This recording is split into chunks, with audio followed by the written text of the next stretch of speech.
안녕하세요. 안녕하세요. 네, 저는 김영진 베이직 성형외과 임강원 원장입니다. 저는 김영진 베이직 성형외과에서 주로 중년 눈 성형을 담당하고 있습니다. 안녕하세요. 네, 안녕하세요. 네. 네, 저는 동탄에서 거주하고 있는 59살 주부고요. 아침마다 거울을 보는데 너무 우울한 거예요. 이게 처짐 때문에. 그리고 또 이제 사진을 이제 점점 못 찍겠고요. 보면은 너무 어머 이게 내 모습인가 깜짝 놀라서 좀 도움을 받아볼까 하고 이렇게 찾아왔습니다. 네, 너무 잘 오셨습니다. 오늘 많은 도움을 드려보도록 네. 하겠습니다. 네.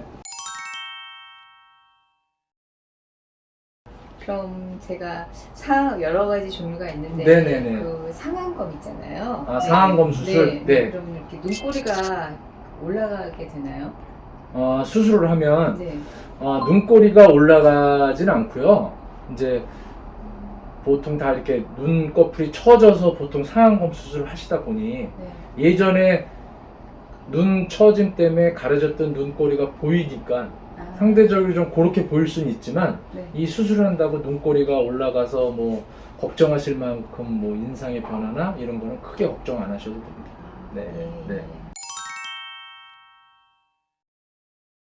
그러면 또 보통 보면 상안검 하고 나면 제가 느끼기에도 좀 이상이 좀 사나워진다거나 그쵸 좀 이렇게 네. 네 그리고 하고 나면 다 그렇게 좀 사나운 느낌을 다 받는 건가요?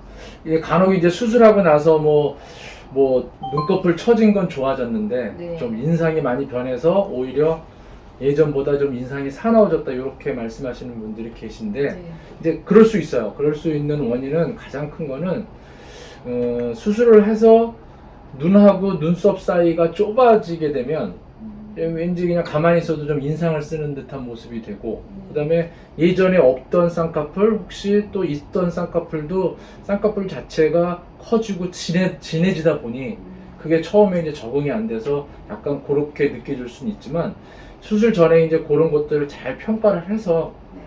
어울리는 눈을 만들면 네. 그런 위험성도 적게 되는 거겠죠. 네. 네. 네.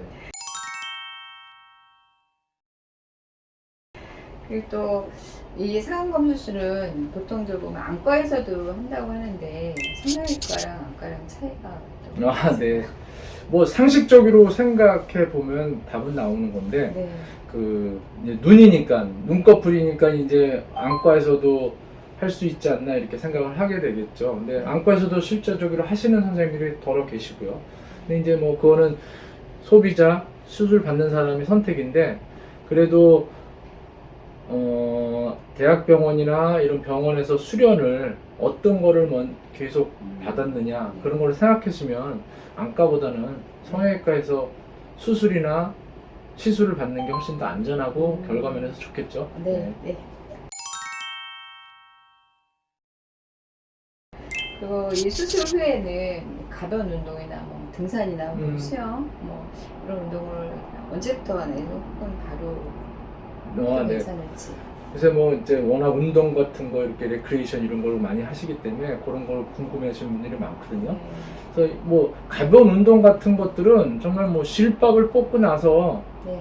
그냥 하셔도 되고 단지 이제 뭐 수영 같은 거는 물과 접촉을 해야 되고 그러기 때문에 한 달 정도 한 달 정도 후에 하시는 걸 권해드리고 있습니다. 네. 네.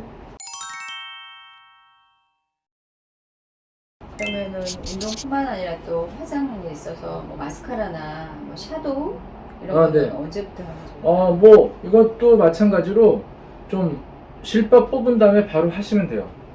그래야지 이제 그런 수술 후 생길 수 있는 약간의 뭐 멍자국이나 이런 것들을 오히려 화장으로 커버를 하시라고 말씀을 드리고 있어요. 그러니까 바로 네. 실밥 뽑고 나면 네. 가벼운 화장 같은 거는 바로 하는 거를 오히려 권해드리고 있습니다. 네, 네. 그리고 이게 사나워 보이고 하면 그런 해결책이 혹시 있을까요?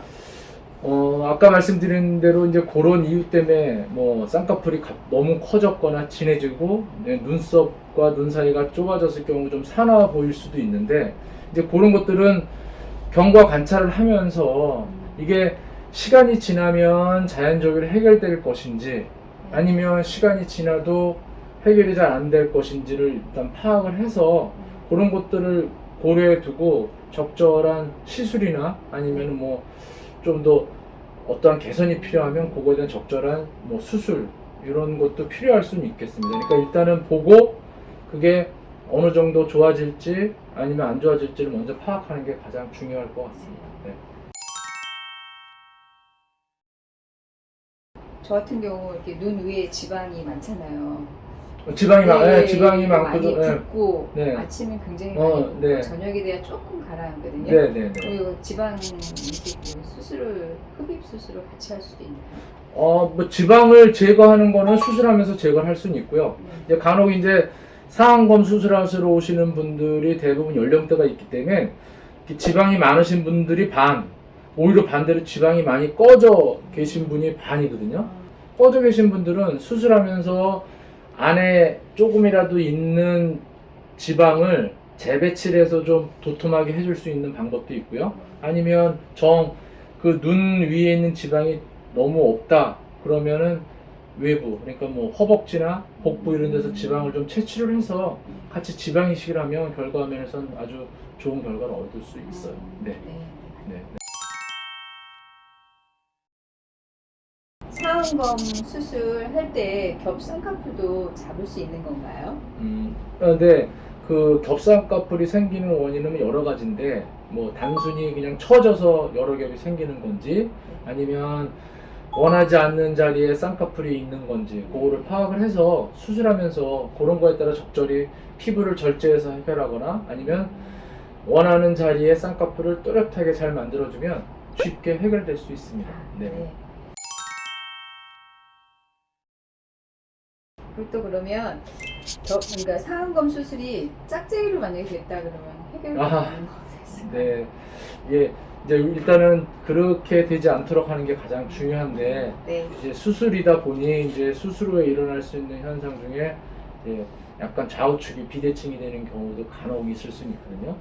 그때도 이게 단순한 붓기의 차이인지 아니면 정말로 고정의 높이의 차이인지 이런 거를 갖다 파악을 해서 만약에 정말 고정이나 수술에 의해서 생긴 좌우 차이라면 적당한 시일을 두고 그러니까 빨리 교정될 수 있으면 빨리 교정을 하고 좀 더 기다렸다 교정을 할 상황이면 좀 더 기다렸다 교정을 하고 이렇게 해서 교정을 다시 할 수는 충분히 있는 상태거든요. 그러니까 그건 너무 걱정 안 하셔도 됩니다. 네.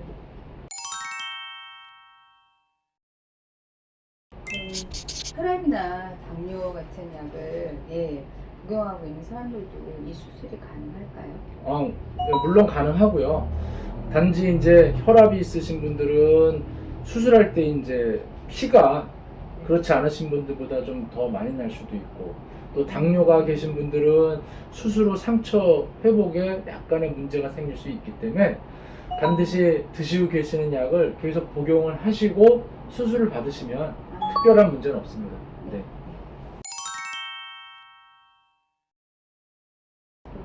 좀 눈앞이 답답한 편이거든요. 네네. 예. 그런데 이렇게 수술을 하면서 앞트임 같이 할 수 있을까요? 물론이죠, 물론. 그러니까 뭐 좌우 길이가 너무 작아서 답답해 보인다 이런 경우는 오히려 시술하는 사람이 상담을 할 때 오히려 먼저 권하기도 하거든요. 그러니까 뭐 상안검 수술을 한다고 뭐 예를 들어서 연세가 드신 분들이 눈 수술을 한다고 이런 앞트임을 못 하거나 이런 건 전혀 없고요. 오히려 그게 필요하면 적극적으로 권하고 있는 상태입니다. 네. 오늘 뭐 많은 도움이 되셨나요? 네, 많은 정보 우선 감사드립니다. 네, 잘 네, 네. 찾으셨어요. 네, 감사합니다. 네. 네, 네.